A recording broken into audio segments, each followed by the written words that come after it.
भक्तों, श्रीमद् भागवत प्रथम स्कंध में आपको विदुर जी के उपदेश से धृतराष्ट्र और गंधारी का वन में जाना जो कथा आपको सुनाऊंगा। आप उसको ध्यान पर सुने और भक्ति माँ भगवती चैनल को लाइक एंड सब्सक्राइब जरूर करें।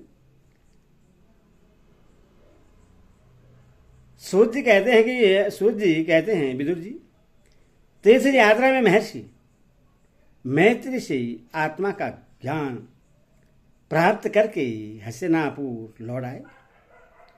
उन्हें जो कुछ जानने की इच्छा थी वह पूर्ण हो गई थी। विदुर जी ने मैत्री ऋषि से जितने प्रश्न किए थे उनका उत्तर सुनने के पहले ही श्री कृष्ण में अन्य भक्त हो जाने के कारण वे उत्तर सुनने से उपराम हो गए। सौनक जी अपने चाचा विदुर जी को आया देख धर्मराज युधिष्ठिर, उनके चारों भाई धृतराष्ट्र, युयुत्सु, संजय, कृपाचार्य, कुंती, गंधारी, द्रौपदी, सुभद्रा, उत्तरा, किरबी तथा पांडव, परिवार के अन्य सभी नर नारी और अपने पुत्र सहित दूसरी स्त्रियां सब के सब बड़ी प्रसन्नता से मानव मृत शरीर में प्राण आ गया हो ऐसा अनुभव करते हुए उनकी आगवानी के लिए सामने गए। यथा योग्य आलिंगन और प्रमाणादि के द्वारा सब उनसे मिले और विरह जनित उस कंठा से कातर होकर सबने प्रेम के आंसू बहाए। युधिष्ठिर ने आसन पर बैठाकर उनका यथोचित सत्कार किया। जब भोजन एवं विश्राम करके सुखपूर्वक आसन पर बैठे थे तब युधिष्ठिर ने विनय से झुककर सबके सामने ही उनसे कहा। युधिष्ठिर ने कहा, चाचा जी, जैसे पक्षी अपने अंडों को पंखों की छाया के नीचे रखकर उन्हें सेते और बढ़ाते हैं, वैसे आपने अत्यंत वात्सल्य से अपने करकमलों की छत्र छाया में हम लोगों को पाला पोसा है। बार बार आपने हमें और हमारी माता को विषदान और लाक्षागृह की दाह आदि विपत्तियों से बचाया है। क्या आप कभी हम लोगों की भी याद करते रहे हैं? आपने पृथ्वी पर विचरण करते समय किस वृत्ति से जीवन निर्वाह किया? आपने पृथ्वी तल पर किन किन तीर्थों और मुख्य क्षेत्रों का सेवन किया? प्रभु, आप जैसे भगवान के प्यारे भक्त स्वयं ही तीर्थ स्वरूप होते हैं। आप लोग अपने हृदय में विराजमान भगवान के द्वारा तीर्थों को भी महातीर्थ बनाते हुए विचरण करते हैं। चाचा जी, आप तीर्थ यात्रा करते हुए द्वारका भी अवश्य ही गए होंगे। वहाँ हमारे सुहृदय एवं भाई बंधु यादव लोग, जिनके एकमात्र आराध्य देव श्री कृष्ण हैं, अपनी नगरी में सुख से तो है ना? आपने यदि जाकर देखा नहीं होगा तो सुना तो अवश्य ही होगा। युधिष्ठिर के इस प्रकार पूछने पर विदुर जी ने तीर्थों और यदुवंशियों के संबंध में जो कुछ देखा, सुना और अनुभव किया था सब कर्म से बतला दिया। केवल यदुवंश के विनाश की बात नहीं कही। करुणा हृदय विदुर जी पांडवों को दुखी नहीं देख सकते थे, इसलिए उन्होंने यह अप्रिय एवं ऐसा घटना पांडवों को नहीं सुनाई, क्योंकि वह तो स्वयं ही प्रकट होने वाली थी। पांडव विदुर जी का देवता के समान सेवा सत्कार करते थे। वह कुछ दिनों तक अपने बड़े भाई धृतराष्ट्र के कल्याण कामना से सब लोगों को प्रश्न करते हुए सुखपूर्वक हस्तिनापुर में ही रहे। विदुर जी तो साक्षात धर्मराज थे। मांडल ऋषि के सांप से ये 100 वर्ष के लिए शूद्र बन गए थे। इतने दिनों तक यमराज के पद पर अरिमान थे और वही पापियों को उचित दंड देते थे। राज्य प्राप्त हो जाने पर अपने लोकपालों सरीखे भाइयों की साथ राजा युधिष्ठिर वंशधर परीक्षित को देखकर अपनी अतुल संपत्ति से आनंदित रहने लगे। इस प्रकार पांडव गृहस्थ के काम धंधों में रम गए और उन्हें पीछे एक प्रकार से यह बात भूल गए कि अनजान में ही हमारा जीवन मृत्यु की ओर जा रहा है। यह देखते देखते उनके सामने वह समय आ पहुंचा जिससे कोई टाल नहीं सकता। परंतु विदुर जी ने काल की गति जानकर अपने बड़े भाई धृतराष्ट्र से कहा, महाराज देखिए, अब बड़ा भयंकर समय आ गया है, झटपट यहां से निकल चलिए। हम सब लोगों के सिर पर वह सर्वसमर्थ काल मंडराने लगा है, जिसके टालने का कहीं भी कोई उपाय नहीं है। काल के वशीभूत होकर जीव का अपने प्रियतम प्राणों से भी बात में वियोग हो जाता है। फिर धन जन आदि दूसरी वस्तुओं की तो बात ही क्या है। आपके चाचा, ताऊ, भाई, सगे संबंधी और पुत्र सभी मारे गए। आपकी उम्र भी ढल चुकी, शरीर बुढ़ापे का शिकार हो गया। आप प्राय घर में पड़े हुए हैं। ओह, इस प्राणी को जीवित रहने की कितनी प्रबल इच्छा होती है। इसी के कारण तो आप भीम का दिया हुआ टुकड़ा खाकर कुत्ते का सा जीवन बिता रहे हैं, जिनको आपने आग में जलाने की चेष्टा की, विष देकर मार डालना चाहा। भरी सभा में जिनकी विवाहिता पत्नी को अपमानित किया, जिनकी भूमि और धन छीन लिए, उन्हीं के अन्न से पले हुए प्राणों को रखने में क्या गौरव है। आपके अज्ञान की हद हो गई कि अब भी आप जीना चाहते हैं, परंतु आपके चाहने से क्या होगा। पुराने वस्त्र की तरह बुढ़ापे से गला हुआ आपका शरीर आपके न चाहने पर भी क्षीण हुआ जा रहा है। अब इस शरीर से आपका कोई स्वार्थ सधने वाला नहीं है। इसमें फंसिए मत। इसकी ममता का बंधन काट डालिए।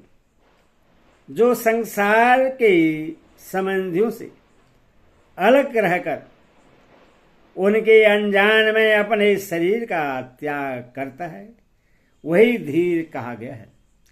चाहे अपनी समझ से हो या दूसरे की समझाने से, जो इस संसार को दुख रूप समझकर इससे व्यक्त हो जाता है और अपने अंतकरण को बस में करके हृदय में भगवान को धारण कर संन्यास के लिए घर से निकल पड़ता है, वही उत्तम मनुष्य है। इसके आगे जो समय आने वाला है वह प्रायः मनुष्य के गुणों को घटाने वाला होगा। इसीलिए आप अपने कुटुंबियों से छिपकर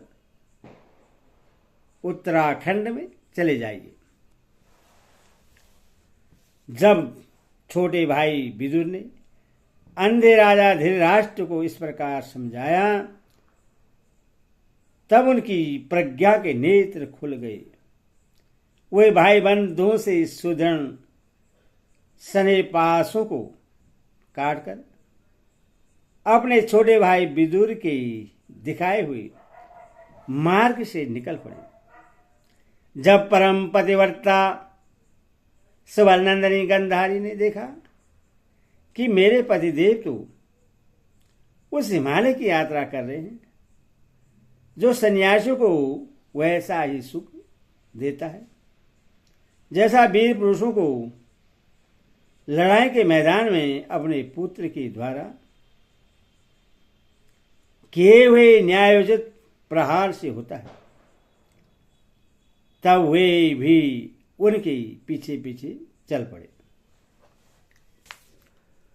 अजासत युधिष्ठिर ने प्रातःकाल संध्यावंदन तथा अग्निहोत्र करके ब्राह्मण को नमस्कार किया और उन्हें तिल, गौ, भूमि और सुवर्ण का दान दिया। इसके बाद जब वे गुरुजनों की चरण वंदना के लिए राजमहल में गए, तब उन्हें धृतराष्ट्र, विदुर तथा गंधारी के दर्शन नहीं हुए। युधिष्ठिर ने उद्विग्न होकर वहीं बैठे हुए संजय से पूछा, संजय, मेरे वे वृद्ध और नेत्रहीन पिता धृतराष्ट्र कहाँ हैं? पुत्र शोक से पीड़ित दुखिया माता गंधारी और मेरे परम हितैषी चाचा विदुर जी कहाँ चले गए? ताऊ जी अपने पुत्रों और बंधु बांधुओं के मारे जाने से दुखी थे। मैं बड़ा मंद बुद्धि हूं, कहीं मुझसे किसी अपराध की आशंका करके वे माता गंधारी सहित गंगा जी में तो नहीं कूद पड़े।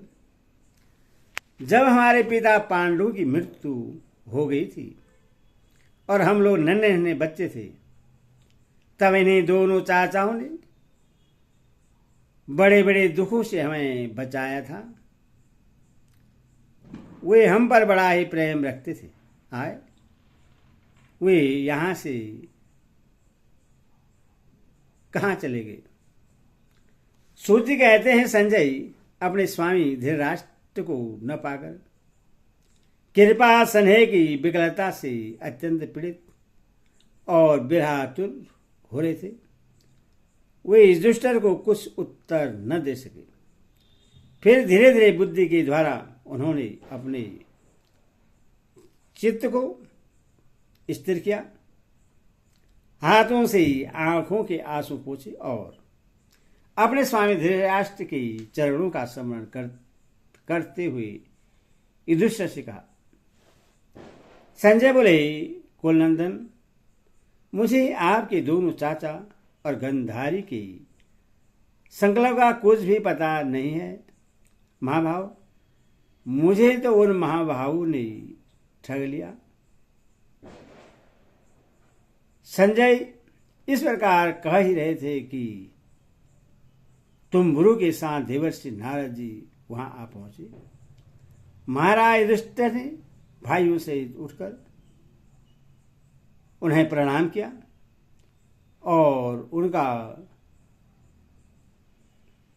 सम्मान करते हुए बोले। युधिष्ठिर ने कहा, भगवान, मुझे अपने दोनों चाचाओं का पता नहीं लग रहा है। न जाने वे दोनों और पुत्र शोक से व्याकुल तपस्विनी माता गंधारी यहां से कहां चले गए। भगवान, आप समुद्र में कर्णधार के समान आप हमारे पारदर्शक हैं। तब भगवान के ही परम भक्त भगवानमय देवर्षि नारद ने कहा, धर्मराज, तुम किसी के लिए शोक मत करो, क्योंकि यह सारा जगत ईश्वर के बस में है। सारे लोग और लोकपाल विवश होकर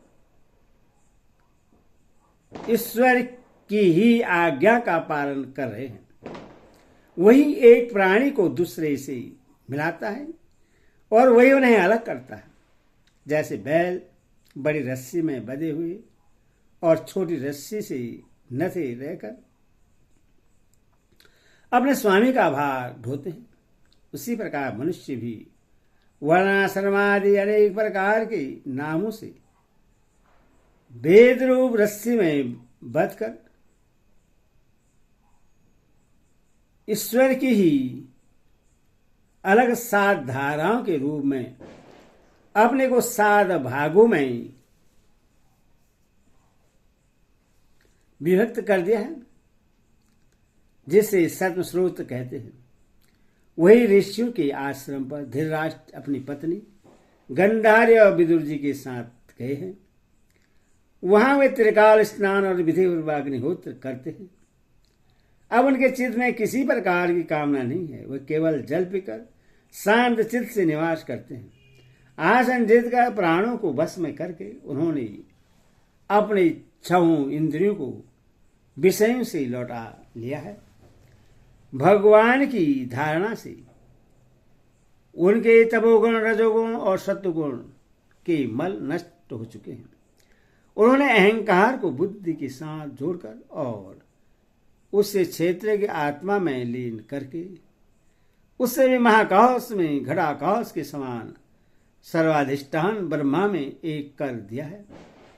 उन्होंने अपने साक्षात इंद्रियों और मन को रोककर समस्त विषयों को ब्रह्मा से ही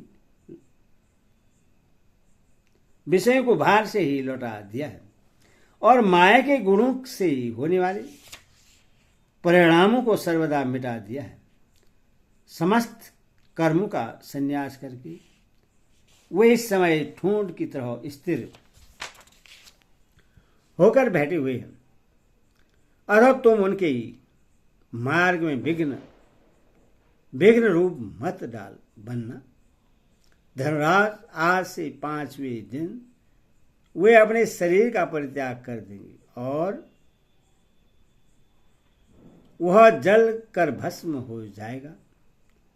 ग्रहपत्य आदि अग्नियों के द्वारा पर्णकुटी के साथ